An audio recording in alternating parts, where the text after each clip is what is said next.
आप सभी विद्यार्थियों का इस नए वीडियो में हार्दिक स्वागत है।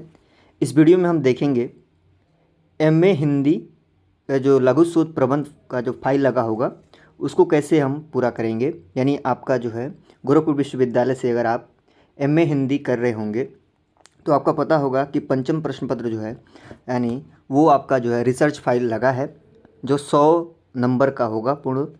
तो उसी फाइल को पूरा करने के लिए हमें क्या क्या चीज़ें करना है और कैसे पूरा करेंगे, उन्हीं सब चीज़ों को हम बारीकी से देखने का प्रयास करेंगे। ठीक है, तो सबसे पहले बात ये है कि हमें ये जानना ज़रूरी है कि आखिर रिसर्च है क्या, यानी लघु शोध प्रबंध है क्या। ये बात जानना हमें बहुत आवश्यक है।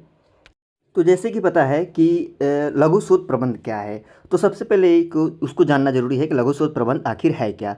तो ध्यान देंगे कि लघु शोध प्रबंध जो है वह दस्तावेज जो किसी शोधार्थी द्वारा क्या करता है, जो किए गए शोध को विधिवत प्रस्तुत करता है उसे लघु शोध प्रबंध कहते हैं। ठीक है, साधारणतः मतलब वह दस्तावेज जो किसी शोधार्थी द्वारा जो शोध कार्य जो कर रहे हैं उनके शोध कार्य है उसको विधिवत क्या करते हैं, वो प्रस्तुत करते हैं, उन्हीं को क्या कहते हैं, शोध प्रबंध कहा जाता है।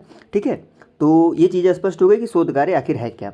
ठीक है, तो अब हम एक एक करके देखेंगे कि हमारा वो शोध फाइल जो है कैसे बनेगा। जैसे आप इस फोटो में आप देख रहे होंगे कि स्पायरल कॉपी होती है इस तरह का। ठीक है, और पहला पेज जो आप देख रहे होंगे हमारे विद्यार्थियों को द्वारा ये बनाया गया है, देख सकते हैं आप। यहाँ हमने 3 जो है दर्शाने का प्रयास किया है जिससे आपको समझने में आसानी हो। और जो इसमें कुछ महत्वपूर्ण बातें हैं शोध फाइल को पूरा करने के लिए। और वो महत्वपूर्ण बातें ये है कि ये शोध फाइल जो है वो कम से कम 50 पेज में पूरा होना चाहिए। ठीक है, 50 पेज में पूरा होना चाहिए और क्रमबद्ध होना चाहिए। ठीक है, क्रमबद्ध होना चाहिए और स्पष्ट जो आपकी लेखनी हो, जो आप लिख रहे हैं उसको स्पष्ट रूप से लिखना चाहिए, जिसे जो बाह्य परीक्षा जब आते हैं आपको पता होगा कि ये शोध कार्य आपका कितने मार्क्स नंबर का होता है, 100 नंबर का होता है। और इसके लिए 2 परीक्षक आते हैं। ठीक है, एक बाह्य परीक्षक और एक आंतरिक परीक्षक, तो 2 लोग आते हैं। और ये जो है आपके जो शोध कार्य है इसको देखते हैं और उस पर प्रश्न पूछे जाते हैं। ठीक है, आपके शोध कार्य से संबंधित जो भी आपका शोध कार्य का जो टॉपिक होगा उससे संबंधित आपके से प्रश्न पूछे जाएंगे। इसलिए शोध कार्य करते वक्त ध्यान देंगे कि शोध कार्य कम से कम 50 पेज में हो और स्पष्ट रूप से होना चाहिए। तो ये जो है नमूने के तौर पे हमने दिखाया आपको कि पहला पेज इस प्रकार बनता है। ठीक है, और क्या क्या कैसे कैसे लिखना है हम एक एक करके इस वीडियो के माध्यम से देखेंगे। तो चलिए हम देखते हैं एक एक करके। तो देखिए, पहला जो हमारा पेज होगा वो कुछ इस प्रकार होगा जैसे कि हमने पहले दिखाया था आपको। देखिए, जो भी आपका टॉपिक होगा ऊपर ऐसे लिख देंगे। ठीक है, और उसके बाद आपका जो विश्वविद्यालय का लोगो होगा वो लगा लेंगे। सत्र लिख देंगे, कौन सा सत्र है, जैसे 24-25 हमने लिख दिया है। फिर उसके बाद आप जिस भी महाविद्यालय से कर रहे होंगे उस महाविद्यालय का पूरा नाम लिख दीजिएगा। उसके बाद संबद्ध आपका महाविद्यालय जिस भी यूनिवर्सिटी से जुड़ा होगा उसका नाम लिख देंगे। ठीक है, और उसके बाद जो है यहाँ पे आप जो है लिखेंगे कि एमए हिंदी प्रथम सेमेस्टर, अगर प्रथम सेमेस्टर होगा तो प्रथम सेमेस्टर, और प्रथम सेमेस्टर के पंचम प्रश्न पत्र की प्रतिपूर्ति हेतु प्रस्तुत। अगर आपका द्वितीय सेमेस्टर होगा तो द्वितीय लिख देंगे, तृतीय होगा तृतीय लिख देंगे, चतुर्थ होगा चतुर्थ लिख देंगे। जो भी आपका सेमेस्टर लगा होगा एमए में वो लिख देंगे, है ना। एमए हिंदी प्रथम सेमेस्टर पंचम प्रश्न पत्र प्रतिपूर्ति हेतु प्रस्तुत। ठीक है, और यहाँ लिख देंगे हमारा लघु शोध प्रबंध और हिंदी विभाग। ठीक है, इतना लिखने के बाद यहाँ पर आप आ जाएंगे, यहाँ लिख देंगे शोध निर्देशक, और शोध निर्देशक उनका नाम लिख देंगे और उनका पद लिख देंगे कि उस किस पद पे हैं। ठीक है, विभागाध्यक्ष हैं या जो भी हैं उनका नाम लिख देंगे यहाँ पे। ठीक है, नाम और उनका पद लिख देंगे। ठीक है, उसके बाद हिंदी विभाग और अपने महाविद्यालय का पूरा नाम लिख देंगे। ठीक उसी प्रकार जो है जो सह शोध निर्देशक होंगे, जो गाइड सर होंगे, उनका जो सह शोध निर्देशक होंगे उनका नाम लिख देंगे और फिर उनका नाम या उनका पद, और उसके बाद जो है हिंदी विभाग और फिर महाविद्यालय का पूरा नाम लिख देंगे। इधर आपका फिर आ जाता है, इधर आपका आ जाएगा शोधार्थी का नाम। ठीक है, इधर देख लेंगे, इधर आपका शोधार्थी का नाम। ठीक है, इधर नाम, कक्षा, अनुक्रमांक और दिनांक, ये सारी चीज़ें लिख देने के बाद आपका जो है वो कार्य पूरा होता है। यानी ये आप देख सकते हैं, इधर आपका जो टॉपिक जो दिया जाएगा रिसर्च के लिए वो उसका नाम, उसके बाद जो भी आपका विश्वविद्यालय का या महाविद्यालय का भी लोगो लगा सकते हैं, विश्वविद्यालय का भी लोगो लगा सकते हैं।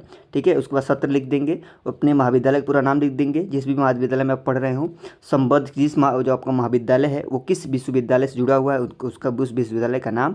ठीक है, और यहाँ आपका जो भी एमए हिंदी प्रथम सेमेस्टर है तो वो कि पंचम प्रश्न पत्र की प्रस्तुत ये, फिर उसके बाद लघु शोध प्रबंध। ठीक है, उसके बाद हिंदी विभाग और बाकी ये चीज़ें आप इसे पूरा कर लेंगे। ठीक है, ये बातें स्पष्ट हो जाएगी कि आपका पहला पेज जो है, ये आपका पहला पेज है, ध्यान देंगे, ये पहला पेज ऐसे बनेगा, पहला पेज। अब प्रश्न जो है कुछ छात्र छात्राओं के मन में ये भी उठ रहा होगा कि ये पेज बनेगा कैसे।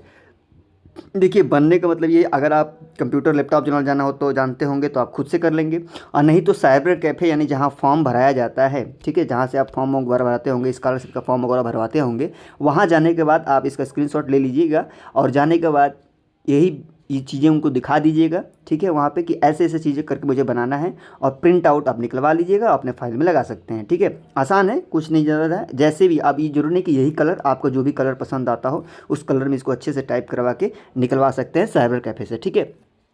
तो आसान है, इसको बस आप उनको बताना होगा कि इस तरीके से, इस क्रमबद्ध तरीके से आपको हमको बनाना है, तो वो बना देंगे आपको, उनको सब आता होगा, जो भी साइबर कैफ़े वाले हैं चलाते होंगे उनको अच्छे से आता होगा, बना देंगे आपको, ठीक है। ये चीज़ स्पष्ट हो गई, एक बनाने वाला चीज़ आपके अंदर डाउट हो रहा होगा, तो ये चीज़ें क्लियर हो गई, संदेह। अब चलते हैं हम दूसरे पे, ठीक है, ये चीज़ें क्लियर हो गई। अब हमारा दूसरा जो है, दूसरा हमारा आता है घोषणा पत्र, ठीक है। तो घोषणा पत्र जो है, तो इसको घोषणा पत्र कैसे लिखेंगे ये पहले ध्यान देंगे। देखिए, घोषणा पत्र जो है वो कुछ इस प्रकार लिखा जाएगा, ध्यान देंगे। चलिए, तो घोषणा पत्र जो है कुछ इस प्रकार लिखा जाएगा कि एतद् द्वारा घोषित करता हूँ या करती हूँ। देखिए, अगर आप लड़के हैं तो करता हूँ, लड़की हैं तो करती हूँ, यानी छात्र हैं तो करता हूँ और छात्रा हैं तो करती हूँ, कि प्रस्तुत लघु शोध प्रबंध मेरे परम श्रद्धेय, उसको अपने जो भी आपके जो गाइड सर हैं यानी प्राध्यापक, जो भी आपके प्रोफेसर सर होंगे उनका नाम, और फिर महाविद्यालय का नाम, कि कुशल निर्देशन में पूर्ण किया है, ठीक है। इस लघु शोध प्रबंध में मैंने अपनी पूरी सच्ची श्रद्धा और लगन के साथ अपने विचारों को प्रस्तुत करने का प्रयास किया है। मेरे इस लघु शोध प्रबंध का पूर्ण उत्तरदायित्व मुझ पर है। मैंने अपनी समस्त जानकारी एवं पूर्ण निष्ठा के साथ यह घोषणा करता हूँ, ठीक उसी प्रकार अगर आप छात्र हैं तो करता हूँ, छात्रा हैं तो करती हूँ, कि यह लघु शोध प्रबंध मेरे मौलिक कृति और मौलिक कार्य का परिणाम है। यह मेरे स्वयं के प्रयास एवं मेरे परम श्रद्धेय प्राध्यापक, फिर उनका नाम और कुशल निर्देशन का शुभ फल है, ठीक है। उधर इसके बाद ये इतना लिखने के बाद आपका जो है यहाँ अपना दिनांक भर देंगे, शोधार्थी का नाम, कक्षा और अनुक्रमांक, ठीक है। यानी इतना आप जो है इसको भी स्क्रीनशॉट ले लीजिएगा, अपने अच्छे से लिख सकते हैं इसको अच्छे से, ठीक है। यही है एक आकर्षक तरीका लिखने का घोषणा पत्र, ठीक है। सुव्यवस्थित और आकर्षक तरीका जो है घोषणा पत्र लिखने का यही है। आप देख सकते हैं किस तरह लिखा जाएगा एक घोषणा पत्र को, ठीक है। यानी जितना ही अच्छा आपके रिसर्च फाइल होगा, जितना आकर्षक होगा, जितना स्पष्ट होगा, जितने सरल भाषा, सरल शब्दावली का प्रयोग किया गया होगा, उतना ही जो है आपका रिसर्च फाइल जो है अच्छा दिखेगा, और एग्जामिनर को जो भी है, जो परीक्षक आते हैं, वो जो है अच्छे अंक आपको देकर जाते हैं, ठीक है। अब दूसरी तरफ चलते हैं हम लोग। तो दूसरा हमारा है प्रमाण पत्र, ठीक है। अब प्रमाण पत्र जो है वो कैसे लिखते हैं उसको ध्यान से देखेंगे। देखिए, प्रमाण पत्र लिखने में सबसे पहले बात तो इसमें लिखेंगे कि प्रमाणित किया जाता है, छात्र छात्रा अपना नाम लिख लेंगे, ठीक है, विश्वविद्यालय का नाम, फिर संबंध किस आपका विश्वविद्यालय, आपका महाविद्यालय जो है विश्वविद्यालय का नाम है, और फिर उसके बाद अपने महाविद्यालय का नाम लिख लीजिएगा, संबद्ध जो है अपने जो भी है, ठीक है। उसके बाद, ठीक है, से संबद्ध अपने महाविद्यालय का नाम लिख लेंगे, कि MA हिंदी जो भी आपका सेमेस्टर होगा, फर्स्ट सेकंड थर्ड फोर्थ जो भी सेमेस्टर के छात्र, ठीक है, यहाँ छात्रा होना चाहिए, ठीक है, छात्र हैं तो लड़के हैं तो छात्र और लड़की हैं तो छात्रा हैं। इन्होंने तुलसीदास की भक्ति भावना, यानी शीर्षक का हमने नाम लिख दिया है इसमें, तुलसीदास की भक्ति भावना शीर्षक पर इन्होंने लघु शोध प्रबंध का कार्य मैंने कुशल निर्देशन में नई शिक्षा नीति 2020 के अनुरूप संपन्न किया है, ठीक है। यह लघु शोध प्रबंध इनकी मौलिक कृति और इनके अध्ययन एवं परिश्रम का शुभ फल है। स्वभाव और चरित्र की दृष्टि से भी छात्र छात्रा अपने यहाँ नाम लिख देंगे। स्नातकोत्तर उपाधि की पात्रता रखते हैं, रखती हैं, ठीक है। यह भी प्रमाणित किया जाता है कि प्रस्तुत लघु शोध प्रबंध शोधार्थी का अपना स्वयं का शोध कार्य है। दूसरा है इसमें कि प्रस्तुत लघु शोध प्रबंध नई शिक्षा नीति 2020 के अनुरूप सभी अपेक्षाओं को पूर्ण करता है, ठीक है। इधर विभागाध्यक्ष का नाम, फिर जो भी विभाग है, हिंदी है तो हिंदी विभाग, और फिर महाविद्यालय का नाम, फिर इधर शोध निर्देशक के नाम, ठीक है, उनका विभाग और जो भी है हिंदी, और उसके बाद महाविद्यालय का नाम। तो ये रहा आपके प्रमाण पत्र लिखने का सुव्यवस्थित तरीका जो आपके सामने ये है, ठीक है। इसको भी आप स्क्रीनशॉट लेके अच्छे से अपने जो भी आप प्रमाण पत्र लिख रहे होंगे रिसर्च फाइल में अच्छे से लिखेंगे, ताकि कोई मात्रात्मक गलतियाँ ना हो और स्पष्ट रूप से जो है आकर्षक दिखे, और स्पष्ट रूप से लिखिएगा ताकि कोई चीज़ें छूटे ना, कोई चीज़ें गलती ना रह जाए, ठीक है। अब हम चलते हैं अगले तरफ। उसके बाद आता है आभार पुष्प। वो आभार पुष्प जो है कैसे लिखा जाएगा उस चीज़ों को हम देखेंगे कि आभार पुष्प जो है एक आकर्षक जो है आभार पुष्प कैसे लिखा जाएगा। तो देखिए सब कि मैं सर्वप्रथम ज्ञान की अधिष्ठात्री देवी माँ सरस्वती के कमलवत श्री चरणों में नमन करता हूँ करती हूँ। ठीक उसी प्रकार छात्र है तो करता हूँ, छात्रा है तो करती हूँ, जिन्होंने मुझे लघु शोध प्रबंध जैसे शुभ कार्य हेतु आत्मबल और विश्वास प्रदान किया। मैं अपने परम श्रद्धेय शोध पर्यवेक्षक जो भी है आपके प्राध्यापक का नाम लिख देंगे के प्रति असीम श्रद्धा आभार व्यक्त करता हूँ करती हूँ, जिनके सतत प्रयासों सुझावों और कुशल निर्देशन में यह लघु शोध प्रबंध का कार्य पूर्ण हो सका। मैं अपने देवतुल्य माता, अपने नाम लिख दीजिए माता का, और पिता का नाम लिख दीजिएगा, का आजीवन ऋणी रहूँगी, जिनके शुभ आशीर्वाद स्नेहित प्रेरणा एवं प्रोत्साहन से यह लघु शोध प्रबंध का कार्य संपन्न हो सका। ठीक है। अंततः मैं उन सभी विद्वानों के प्रति आभार व्यक्त करती हूँ जिनके अनमोल पुस्तकों, पत्रों और इंटरनेट से प्राप्त जानकारियों के प्रत्यक्ष और अप्रत्यक्ष रूप से मुझे लाभ प्राप्त हुआ। यानी आभार में हम उन सभी लोगों का आभार व्यक्त करेंगे जो भी हमारे ज्ञान के अधिष्ठात्री देवी माँ सरस्वती हैं, फिर इसके बाद अपने गुरुओं का, अपने प्राध्यापकों का, फिर उसके बाद अपने माता पिता का, फिर क्या उसके बाद उन सभी विद्वानों का भी आभार व्यक्त करेंगे जिनके पुस्तकों से, जिनके पत्रों से और अपने इंटरनेट से प्राप्त जानकारियों के आपने क्या किया, प्रत्यक्ष और अप्रत्यक्ष रूप से क्या उससे लाभ प्राप्त किया और अपने रिसर्च फाइल को पूरा किया। फिर इधर अपने शोधार्थी अपना नाम लिख देंगे, कक्षा लिख देंगे, अनुक्रमांक लिख देंगे। ठीक है। तो ये जो है एक आकर्षक तरीका है, एक सुव्यवस्थित तरीका है जो आभार पुष्प लिखा जाता है इस तरह। ठीक है। तो बहुत से विद्यार्थी लिखते भी हैं, लेकिन आपको थोड़ा सा हटके लिखना है और आकर्षक लिखना है, जिससे क्या हो, एग्जामिनर आपके रिसर्च फाइल को देख के क्या हो, आकर्षित हो, कि लगे कि हाँ आपने और लोगों से हटकर कुछ लिखा है और वास्तव में आपके लेखनी में, आपके रिसर्च फाइल में औरों की तुलना में आपके जो रिसर्च फाइल में कुछ तो ऐसा है जो औरों से अधिक अंक देने के क्या है, योग्य आप रखती हैं, आपके देने के योग्य हैं। ठीक है।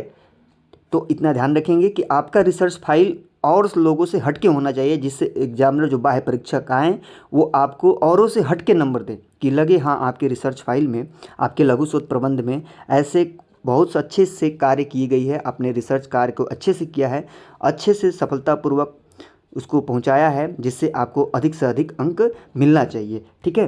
अगले तरफ चलते हैं हम लोग। अगला है हमारा कि जो है विषय सूची, उसके बाद विषय सूची भरा जाता है। तो हमने यहाँ तक आपको समझाने का प्रयास किया है ताकि विषय सूची भी, देखिए हमने ऊपर ये इसको लिख दिया है, जो भी प्रकरण था हमारा तुलसीदास की भक्ति भावना प्रकरण था, तो इसको मत लिखिएगा, ये तो हमने समझाने के लिए लिया है। आप डायरेक्ट, आपका हेडिंग होगा अगले पेज पे विषय सूची। ठीक है। तो विषय सूची में आप क्या लिखते हैं, तो पहला आपका पता ही है कि प्रस्तावना लिखा जाता है। प्रस्तावना लिखने के बाद आप ध्यान देंगे, उसके बाद जो भी इसे जो भी आपका रिसर्च से संबंधित टॉपिक से संबंधित आपका जो है, जो भी आपका रिसर्च से संबंधित आपका जो टॉपिक रहेगा, ठीक है, तो उसका क्या करना है आपको, उससे संबंधित अन्य महत्वपूर्ण हेडिंग लिखना है। प्रस्तावना सब में लिख दिए और उससे संबंधित, यानी तुलसीदास की भक्ति भावना है तो भाई तुलसीदास का जीवन परिचय, और ध्यान देंगे एक फ़ोटो जरूर लगा देंगे, जैसे जिसका भी हो, जैसे हमारे तुलसीदास का भक्ति भावना है तो तुलसीदास का भक्ति भावना पे आप एक फ़ोटो जो है अपने एक उसकी पेज पे चिपका देंगे अच्छे से। ठीक है। ताकि जो है और आकर्षक दिखे। ठीक है। फ़ोटो एक चिपका देंगे तुलसीदास का। ठीक है। चाहे उनकी किताबों के संबंधित कोई फ़ोटो मिले, आप इंटरनेट से निकाल के चिपका सकते हैं ताकि और आकर्षक दिखता है। ठीक है। उसके बाद जो है तुलसीदास की रचनाएं, उनकी प्रमुख रचनाओं को आप वर्णन कर देंगे। उसके बाद तुलसीदास के भक्ति का स्वरूप, उसके बारे में आप वर्णन करेंगे।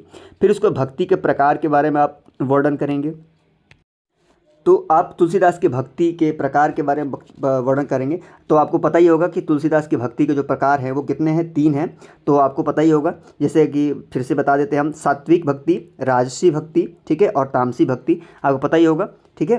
तो भक्ति के जो प्रकार हैं वो तीनों प्रकार लिख दीजिएगा, कौन कौन सा, सात्विक भक्ति, राजसी भक्ति और तामसी भक्ति। उसके बाद है भक्ति की विशेषताएँ, और विशेषताओं में जो है हमने यहाँ पे 6 हमने हेडिंग को लिया है। ठीक है। उन 6 हेडिंग पे आप लिख देंगे, जैसे भक्ति की विशेषताएं डाल देंगे, उसमें क जो है सेवक सेव भाव की भक्ति। ठीक है। उसके बाद इष्ट देव की महानता तथा अपनी लघुता का प्रतिपादन, आराध्य के चरणों में क्या है, संपूर्ण समर्पण। फिर उसको मानव कल्याण में सहायक, फिर भक्ति के सरल एवं व्यवहारिक रूप का प्रतिपादन और निष्काम भावना।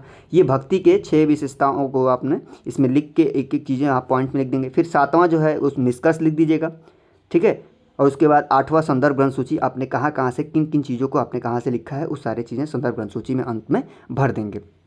तो ये रहा है आपका जो है कि आपके विषय सूची को हमने एक अच्छे तरीके से बता दिया क्या क्या भरना है आपको विषय सूची में, ठीक है। तो ये ज़रूरी नहीं है कि तुलसीदास की भक्ति भावना ही आपसे पूछी जाए, और भी कोई टॉपिक से आपसे पूछा जा सकता है, रिसर्च का कोई और भी कोई प्रकरण हो सकता है, तो उससे संबंधित आप इसी तरह से एक एक करके आप टॉपिक को लिखेंगे, ठीक है।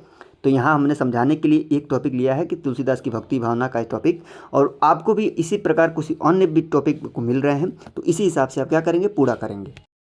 तो इस वीडियो में हमने देखा, एक एक चीज़ों को हमने बारीकी से देखा और समझने का प्रयास किया कि कैसे है। विषय सूची को आपने देख लीजिएगा, इसी हिसाब से आप विषय सूची भरेंगे। ध्यान देंगे आपको कम से कम जो है लघु शोध प्रबंध का जो कार्य है वो 50 पेज में क्या करना है, पूर्ण करना है, संपन्न करना है, ठीक है। लास्ट में आपका संदर्भ ग्रंथ सूची रहेगा। सबसे पहले आपका प्रस्तावना, उसके बाद आपके टॉपिक से संबंधित जो महत्वपूर्ण हेडिंग होंगे उनको लिखते रहिएगा, उसके बाद निष्कर्ष, और उसके बाद सबसे अंतिम में संदर्भ ग्रंथ सूची, ठीक है। तो इस प्रकार जो है आप अपने लघु शोध प्रबंध के कार्य को संपन्न करेंगे, ठीक है। तो आप ध्यान देंगे कि आपका लघु शोध प्रबंध का कार्य इसी तरह होगा। ये आपका पहला पेज है, देख सकते हैं। पहले पेज में आपको इस तरह बनाना है, ठीक है। आप पूरा देख लेंगे, ठीक है, कि इस तरह आपका पहला पेज आपका इस तरह बन रहा है, ठीक है। उसके बाद दूसरा पेज पे आपका घोषणा पत्र रह रहा है, ठीक है। तीसरा पेज पे आपके प्रमाण पत्र रह रहा है, ठीक है। चौथे पेज पे आपका आभार पुष्प रह रहा है, और पांचवा जो है आपका जो है वो विषय सूची भरा जाता है। और इसके बाद आपका जो है रिसर्च फाइल जो है एक एक चीज़ों पे आप लिखना शुरू कर देंगे, एक एक हेडिंग डाल डाल के आप क्या करेंगे, लिखना शुरू कर देते हैं, ठीक है। तो ये चीज़ें आपकी रही, कुल मिला के आपको 50 पेज में ये पूरा करना होता है लघु शोध प्रबंध का कार्य, ठीक है। तो आपको इस वीडियो के माध्यम से समझाने का प्रयास था, क्योंकि अब आपका जो है रिसर्च फाइल का कार्य आपसे आपके पंचम प्रश्न पत्र में ये जुड़ा है, ठीक है। और पूरा आपको पता ही होगा कि 100 नंबर का ये है, पूरा का पूरा 100 नंबर का, ठीक है। तो आप इसको अच्छे से पूरा करेंगे, जिससे आप क्या करें, अच्छे से अच्छे अंकों को प्राप्त कर सकें, अधिक से अधिक अंकों को प्राप्त कर सकें, ठीक है। ये वीडियो आपके लिए लाभदायक अगर हो तो ये वीडियो को अपने सहपाठियों के, अपने क्लासमेट्स के पास, अपने मित्रों के पास ज़रूर शेयर करें, जिससे उनको भी क्या हो, इसका लाभ प्राप्त हो और वो भी अपने रिसर्च फाइल को अच्छे से पूर्ण कर पाएँ। और इसी तरह हम अन्य जानकारी के साथ नित्य प्रतिदिन हम लोग एक नई जानकारी के साथ उपस्थित होते रहेंगे, और हम बताने का प्रयास करेंगे कि कैसे कैसे चीज़ें जो है आगे और क्या क्या करना है, ठीक है।